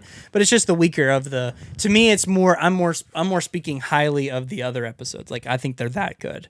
Yeah. That this is like the best episode of Daredevil Born Again season 1. But like, Born Again season 2, we've just had such great character stuff, such great plot advancement. Everything felt so purposeful up into this episode. Yeah. Like this episode, it just doesn't feel super purposeful. Like, yeah, I think Karen's the only thing that's going to drive this. And like it's more everything that happens in this episode with Jessica Jones is more just setting up something she's going to do later, than it is like the importance of the freaking warehouse and the bomb and the warehouse catching on fire. Yeah, because that stuff I think is kind of setting up more to like Matthew Lillard's character and Mr. Charles. Probably like he's just progressively getting more and more frustrated with Fisk. So that's going to come to a head at some point. So it does maybe kind of progress a little bit of that. Not like crazy progression, but it just kind of adds on to what we've been kind of like dealing with there a little bit. So I can see some of that maybe. Yeah, I think it's great. I didn't have like a crazy amount of notes on this one other than cool Fisk fight. And Karen at the end, I'm very curious how that's going to play in for Matt, obviously moving forward. But yeah, it's fun. I really like the moment between Karen and Bullseye and Matt, and I love their conversation when she's like, "Let me carry it. I'll carry it for you." That was great. It's great. That's really cool. And the acting's really, really good. So I had a lot of fun with it. It's just, again, probably could do it in 15 minutes. Probably could. I think you could probably do... Well, I don't know. They spent a lot of time with Matt and Karen and Bullseye. That stuff is really fantastic. Yeah, but so. I'm just saying you open with that, and then Matt goes and meets... Or, here, you open with that, Matt meets Jessica, comes back. Karen's got the gun. She hits him. She's mad. She leaves. Matt stays with Bullseye. Karen gets caught. And that, therefore, is all of the same story stuff. Yeah. Yeah, that works. And that's about 15, 20 minutes. So, but like, it's really fun. I mean, I don't mean to harp on it. I just think it's more just got a lot of padded cool stuff in it. Yeah. It knows it's a superhero show, and it added cool superhero stuff. Yeah. Like Jessica Jones fighting, like stuff like that. What did you think of her having Luke Cage's daughter? I was trying to remember in the episode, like, we knew about that, right? No, we didn't. We didn't know about that? That I couldn't remember if we did or not. That's pretty freaking cool. Yep. Because we know what that means. They're having sex. Oh. I just mean Mike Coulter's definitely. We know he's coming back. Yeah, we know he's coming set back. Photos. But I just think it's just cool to see. Yeah, I can't wait for Mike Coulter to come back, dude. You have no clue. Sweet. I'm so excited. I'm so excited. Man, unabashedly, I loved that Luke Cage show. I recognize seasons later after season 1 were kind of at times. But I just had so much fun with Mike Coulter as Luke Cage. I just thought he just embodied it. And, man, I just want to be back in Harlem. So when he shows up, dude, it's going to be a sweet moment for me. Oh, I can't wait. Can't wait. When Danny Rand comes back, too, maybe he gets another shot at this. They actually write him good. I mean, he is back. They confirmed that. They confirmed him, too? Yeah, that's right, said photos. That's right. Yeah. That's right. Because there's all 3 of them on that one. That's right. I forgot about that. They're bringing him back. All right, he's getting his chance. Don't blow it. You better not say a word. Finn Jones is getting his chance as Iron Fist. I don't want to hear about how you're the immortal Iron Fist, bro. Will you just show me? Will you stop saying it? Stop saying it. If you say it one time, if they allude to it, he's like, I am the immortal. He needs to get throat punched. Just by Matt. Don't say you're 6 inches. Show me. I love the idea, and this is partly because of how Danny Rand, Iron Fist, was introduced to me, which was the Ultimate Spider-Man TV show, and I know people. That's such a great version of Danny Rand. Yeah. I liked. It's fun. It's really and fun. Luke Cage. That's the introduction to Luke Cage, White Tigers. So like a lot of characters are introduced through that show, and I really kind of attached to the idea of him being a teenager. It's fun. Like I really thought that worked, and I actually think Danny Rand's character works better as a teenager. Yeah. And I like the idea of him kind of being this zen billionaire kid, but he's also brash and I just really could see a world of like Daredevil mentoring a Danny Rand, young Danny Rand. And even let me cook here. He gets like the yellow head wrapping with the like the gauze or the fighter's wrap. Yeah. And that's something he gets from Matt's OG suit. Like I think that's pretty sick. Yeah. And but I'm excited to see Finn Jones again. Yeah, but I just kind of really think Iron Fist works as a teenager in some ways. I think so too. And like the whole White Tiger, dude, that's such a great. It's crazy. It's been pretty great so far. I'm excited. I've heard they're pretty great. It's a little. They're gonna end up being a little. I guess the next 2 episodes will look a little different, and there's a reason we got that fight early between Kingpin and Matt. So they're gonna look a little bit different. So I know what I told. I don't even know if I really like what I've learned. I don't know that I love it. That it wasn't spoiled. Just kind of like the format of the next, at least the last episode. And I'm like, ooh, I'm hoping that transitions It'd be well. jarring, you think, maybe? It sounds jarring to me, but maybe they do it well. Maybe they transition well, so I don't know. All right. Random pull here. Hold on. Okay. Do you remember the episode in Ultimate Spider-Man with Deadpool and Taskmaster? Yeah. Everyone their mom did. That was so fun. Because, obviously Deadpool comics were very mature growing up, so I didn't, read any of them. But I was always intrigued because of that Ultimate Spider-Man episode. I was like, this is so much fun. This character is so cool. So I was trying to find ways to read Deadpool comics or other things. And I remember the video game was out too, but that was also very rated M. And so I'd never played that or whatever, but I just watched that episode back over and over and over again because I was like, this is so cool. Oh, that show's great, dude. Yeah.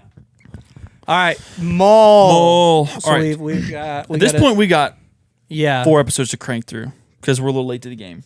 So 6 and episodes 7, no, 5 and 6, 5 and 6, and then 7 and 8. 7 and 8. So 5 and 6, Maul took a step back. I'm trying to remember. I don't remember. What happened? They spend. Merrick shows up. Oh yeah. They spent a lot of time with Devin. Yeah. Spent a lot of time with Lawson, and that first episode 5. I mean, yeah, Maul's barely in it. You see him maybe like once or twice, but when he shows up in episode 6, he shows up. Where is Maul? Right here. I'm right here. That was awesome. Oh, that's such a great moment, dude. That was so sick. Yeah, I really liked character stuff. I really liked. Man. It's unfortunate. I really like Docky, but he's definitely cooked. Like, he's definitely going down in this season. Like, he's definitely going out fighting the Inquisitors because Maul can't kill Docky because Devin's got to side with Maul. Absolutely. So He's going to bite it. he's definitely going down, but I'm really liking him, bro. When that gunship shows up and he does that big, like, deflection of the gunship round, oh my gosh, and he does it again. Because Devin tries at one point, and it kind of, like, knocks her back as she runs. Yeah, well, I don't know. Yeah, you're right. And then Merrick tries and gets knocked on his butt. So when Docky takes it like a that champ. spin and just like, like, I was like, ah! I was freaking out. Docky's I thought cool. that was awesome. Docky's really cool. Yeah. He is like the classic, just cool He is Jedi becoming master. a top 10 Jedi right now. Oh, he's awesome. Like, he's probably going to be there by the end. If he has a really meaningful sacrifice, he'll be there. Like, he's right now, he's in the Qui-Gon Jinn area, and Qui-Gon Jinn's a top Jedi for me. Like, he's giving me just mad Qui-Gon Jinn vibes. His sacrifice, though, is going to be in vain if she becomes Darth Talon, though. I don't Which is care. crazy. No, but he can make a it good won't be sacrifice. bad. No.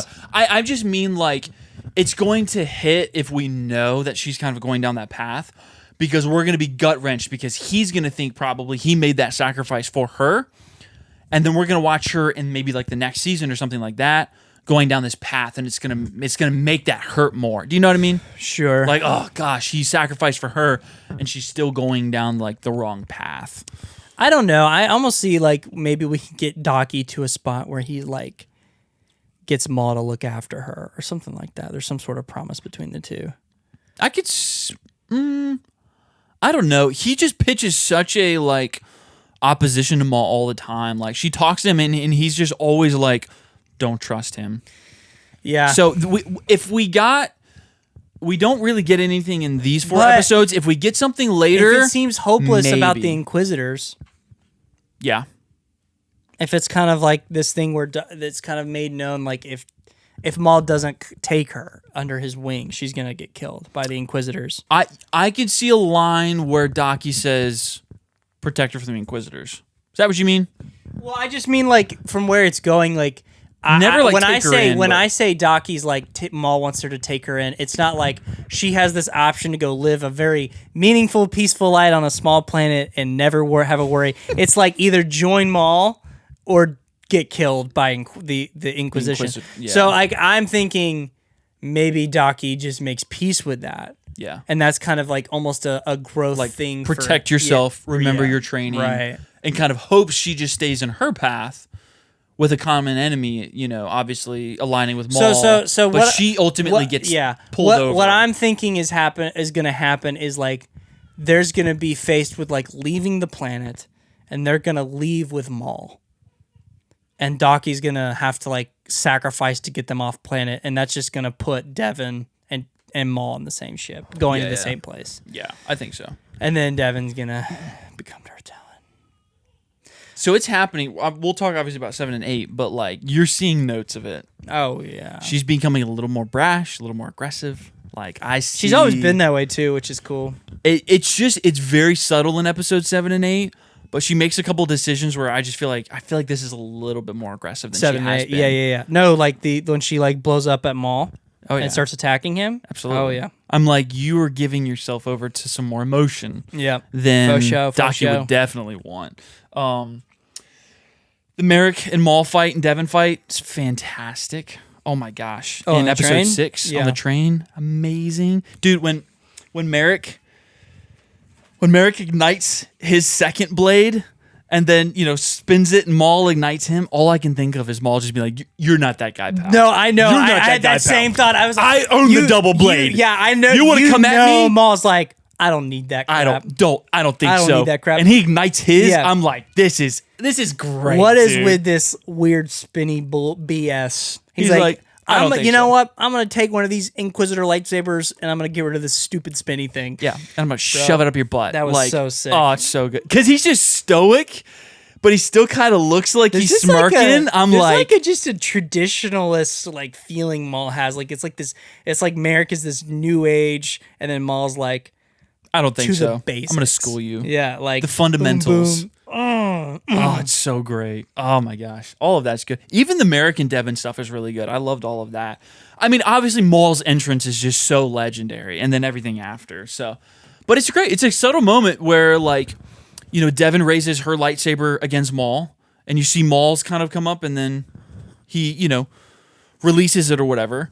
So that's, I mean, all of that stuff is very important for, I think, the Maul and Devon development, which is really cool. Away with you.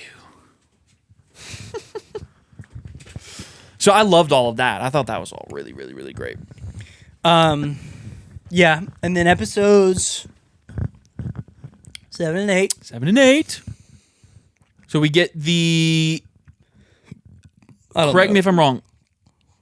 Oh, 8th brother? I don't know. I'm trying to remember. Ahsoka takes him out in tails. I know that. Yes. Which is so sick because I think when I look at the Siege of Mandalore, I think Ahsoka kind of owns Maul a little bit. So to see him like fighting him and knowing like Ahsoka one shots him, like that's that shows the power. That's such great. Yeah. Yeah. But that's my argument to like Vader. So a lot of people disagreed and thought Vader should like Maul should struggle against Vader. I don't think so. You mean Vader should struggle against Maul? Like Maul should be able to get hits in. Right. Yeah. So okay. I'm like. I don't think I agree. If we scale it, Ahsoka kind of handles him. He leaves. He leaves their fight. Yeah. By the way, and then she beats him again. She beats him twice. Yeah. And then she no-scopes this Inquisitor. She one-shots this Inquisitor. She one-shots this Inquisitor. 360 no-scoped him. He's having trouble fighting, and I know his leg, but I mean,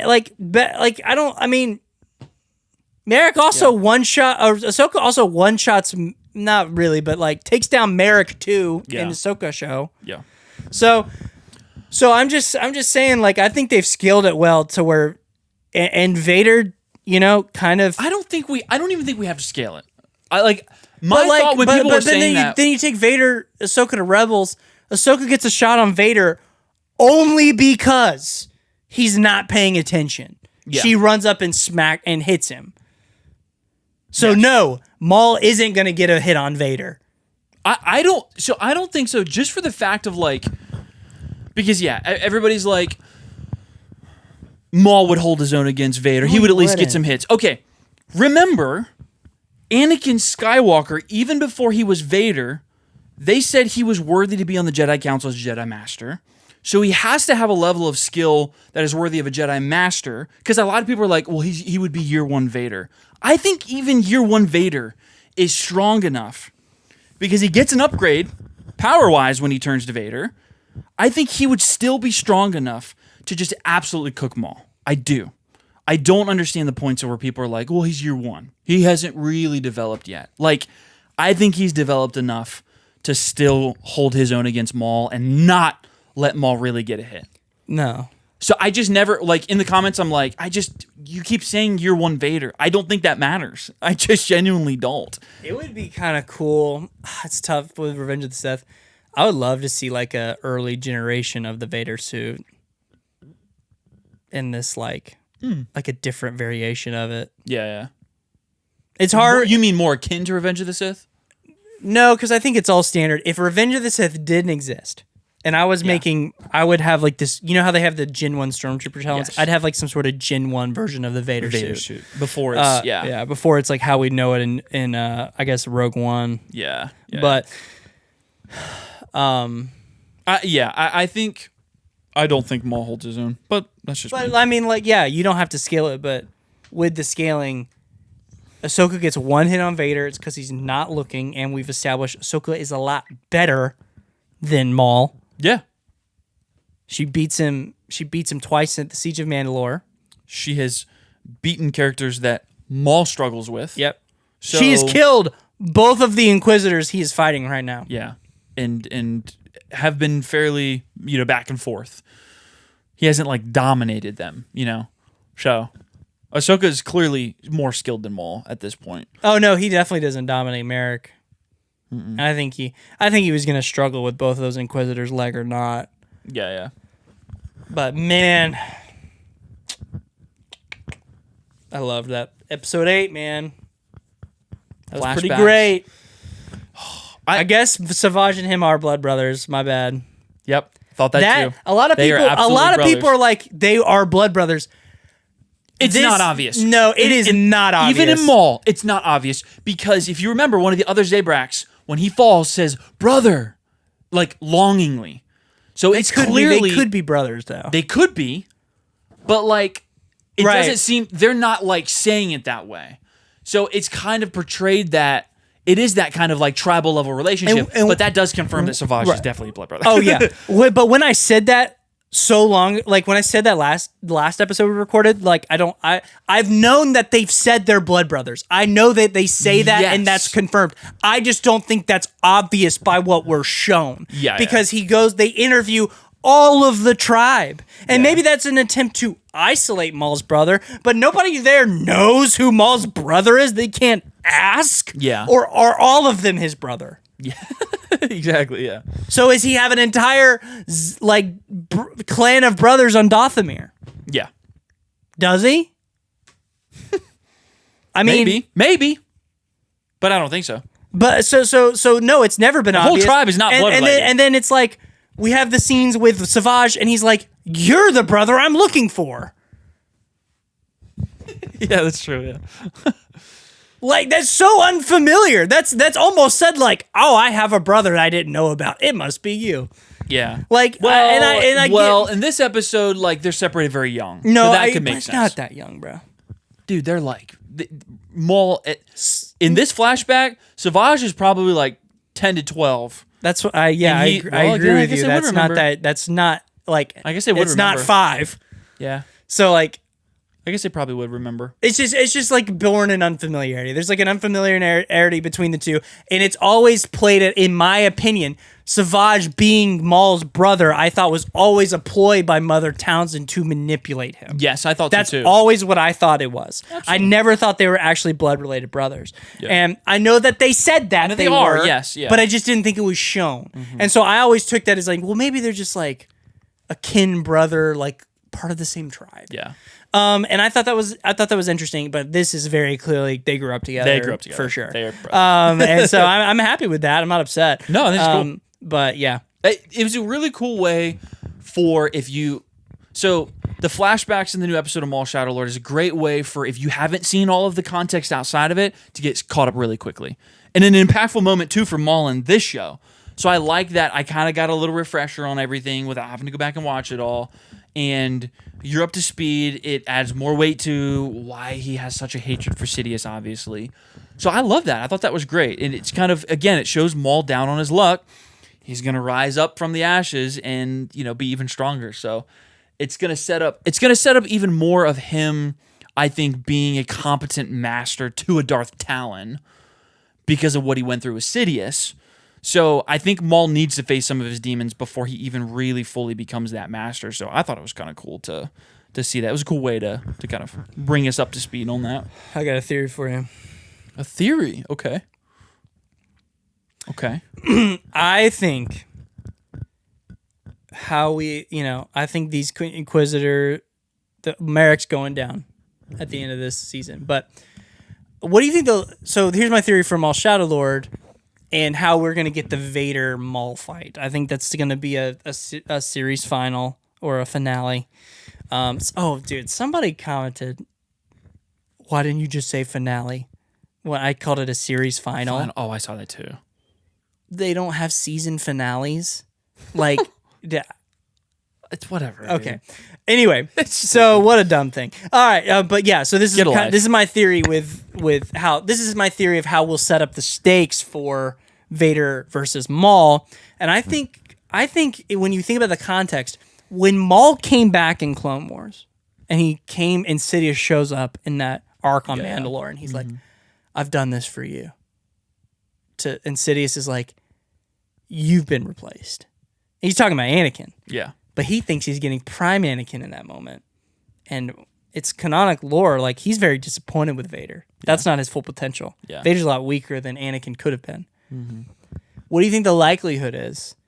Maul and Vader's fight is a setup from Sidious, and it's almost pitched to Maul of like, if you can beat Vader, you can rejoin my side. Ooh, that's interesting. And it's like, Vader, you got to beat Maul. And it's like a test. Because in Vader comics, Sidious is testing Vader all the time. Oh, absolutely. All the time. And so I think like and that. Why would he not pitch it to Maul as, I'm going to test you? Right.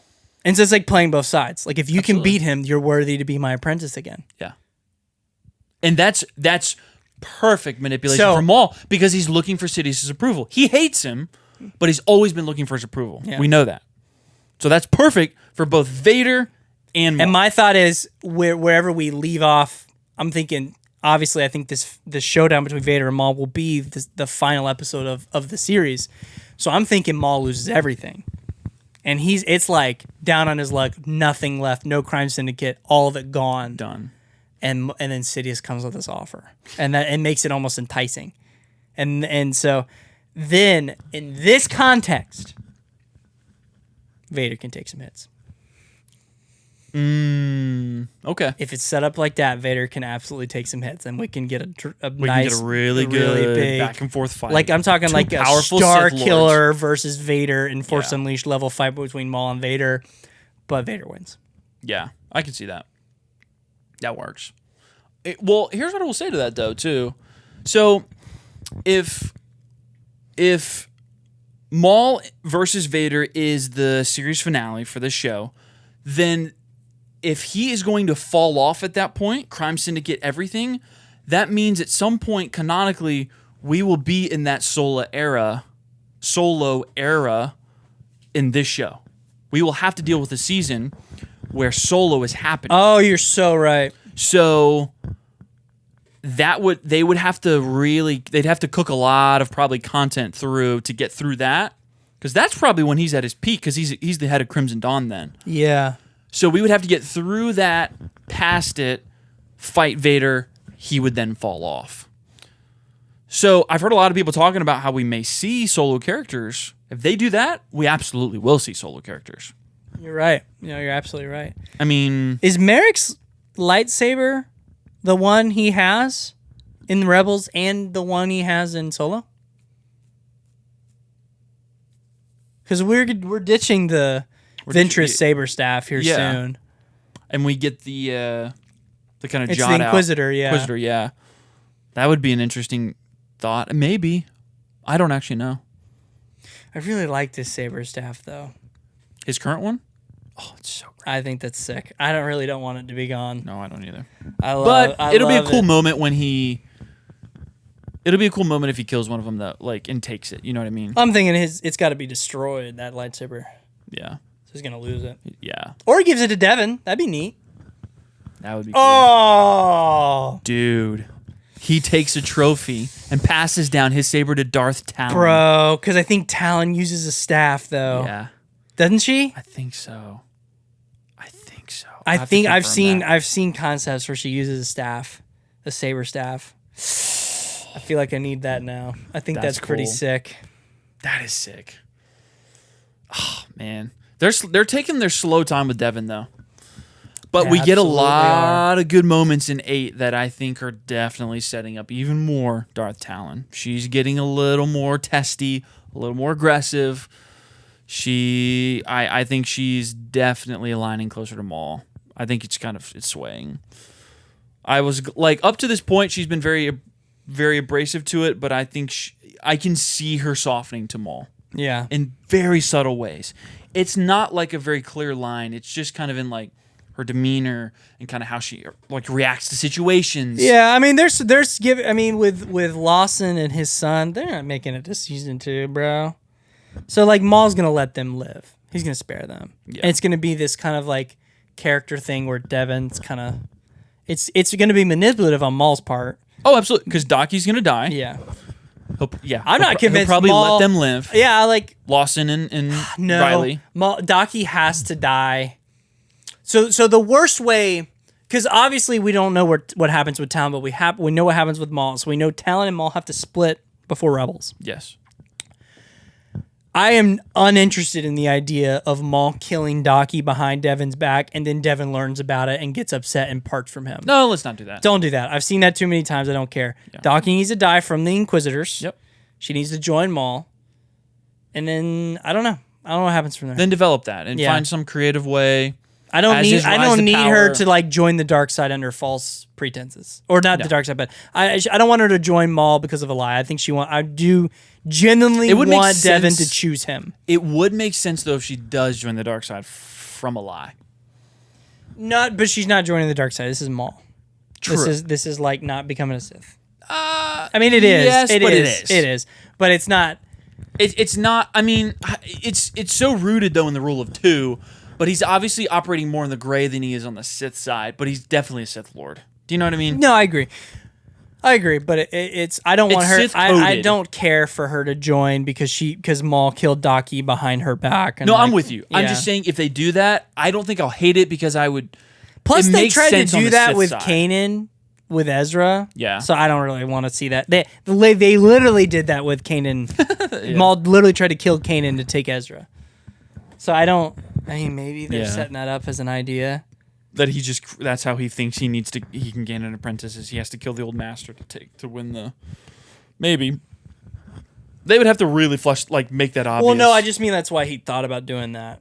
But I don't know. I like the idea of Docky dying legitimately. Or maybe the idea is like, oh, well, when Docky got killed, I was easily able to sway Devin. So if Kanan dies, maybe that.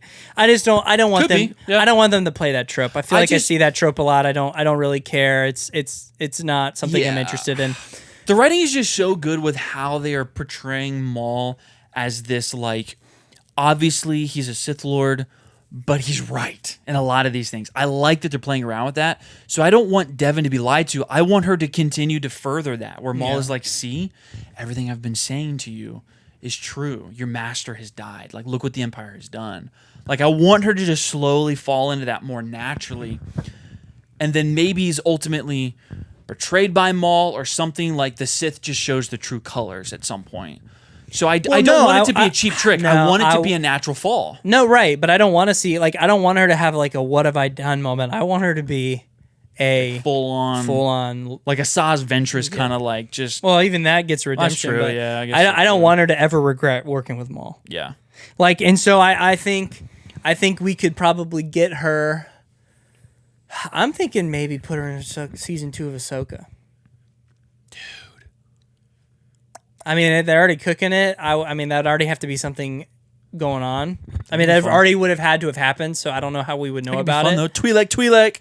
Fight. But I would love to. Ahsoka is not a Twi'lek, you idiot. Oh, that's right. I'm sorry. I apologize to the Star Wars community. Or Twi'lek. But that would probably be ideal if she's going to survive past Maul. Yeah. I mean, we got to see her in something. Maybe I don't know if we'll I mean, aren't we supposed to get a Thrawn? I guess that's no. Is that Ahsoka's? Yeah. Yeah. All right. More Thrawn. Let me move on because I'm so there was initially a project where I thought Luke was going to be involved with the Mandalorian Grogu shows were going to collide.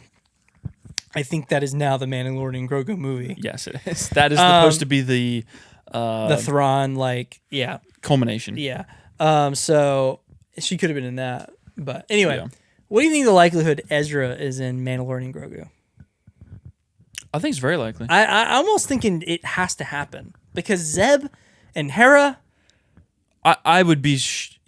I would not be surprised if I saw Ezra on screen. With Zeb in it, it makes me really think we would see Ezra. I would love to see Ezra. In the timeline of it, Zeb. This is very early to Rebels though, so could Zeb? right? Am I right? This is after Ahsoka. This is after Ahsoka? Yeah. So then, yeah. And yeah, he's I think back. it's very likely. I mean, and so they're dealing with. We got the actor. We can do it. Yeah. I mean, why not? I mean, just because we're seeing Zeb, I don't need Ezra to be a main character. No. But I think, yeah, I would not be surprised Yeah. if he is in it though. No, I think that makes sense. I'm rewatching Rebels right now. Oh, really? I was never a big fan of Rebels. Like I liked it was fine, but I was like, oh, so much filler. I'm loving it. Really? I'm loving every episode. Interesting. I I kind of felt the same way, but I haven't watched it since I was in like. I was always like, this is nothing like the Clone Wars. Like this is nothing like Clone Wars, and it is kind of like, it is just more akin to the original trilogy. Like and Clone Wars is more prequel coded. Sure. Rebels is more original trilogy coded. Mm-hmm. It's interesting. I really like it. And then there's the big episodes that are awesome. Like how amazing Kanan is. It just blows my mind. Yeah. Kanan's so awesome. And then there's that scene where the Inquisitor like knocks Ezra out and Kanan thinks he's dead. And the Inquisitor's like, ha, and Kanan's like, you shouldn't have done that. And he's like, now I have nothing left to fear. And he just whoops him. Like that was just yeah. And then the Vader scene where they get absolutely smoked. Yeah. And then I just like that, like Kanan not really being a Jedi, trying to train a Jedi is cool. Yeah. Like that's a neat idea. One of my favorite terms to come from the Star Wars franchise is Boken Jedi. Boken Jedi. That's so cool. Yeah, I think that's cool. like so sick. Yeah. Thanks, Balin. It's cool. Yeah. All right. Okay. Who do you think? Real quick. Who do you think Merrick is talking to in the hologram? I think the easy answer is the Sidious. Grand Inquisitor. It's definitely Sidious. You think it's Sidious? Yeah, he says, "My lord," and the line saying, and the line of, My lord. yeah, but then the line in this in episode 7 where he's like, "The Emperor wants you dead." That implies communication with him. Great point. So I forgot about that line. Yeah, that makes sense. You know, with our Vader video, like all the Vader rhetoric, I saw a couple people mention like, if Vader shows up, we're getting too much Vader. Do you feel like we have gotten too much Vader in Star Wars projects up to this point, to where he's lost his when like we're aura? saying that, we're not saying this season. I don't expect him this season. I'm expecting Vader in season 3 of Maul Shadow Lord. Whatever that. Yeah. The last season of Maul Shadow Lord. Do you think we, just in general, up to this point, do you feel like we're getting too much Vader? Like he's losing some of his aura? I think he is kind of like the let's throw him in there. I mean, from Kenobi, yeah. Kenobi is the one where I would lost some stuff. Where I would point to where he's lost some aura. Him in Rogue One, perfect, fantastic. Him in Rebels, is it fantastic. not just Kenobi and Rogue One? I'm thinking Rebels too, and Or like Rebel, all the but, like, content in Rebels. In Rebels, he's fantastic. How long ago was Kenobi? Oh my gosh, dude! That was And like that was he years has ago. those cool aura moments where he like catches the ship and stuff, but Oh yeah, Kenobi definitely hurt his image a little bit. But Rogue One, I don't think it's enough to like.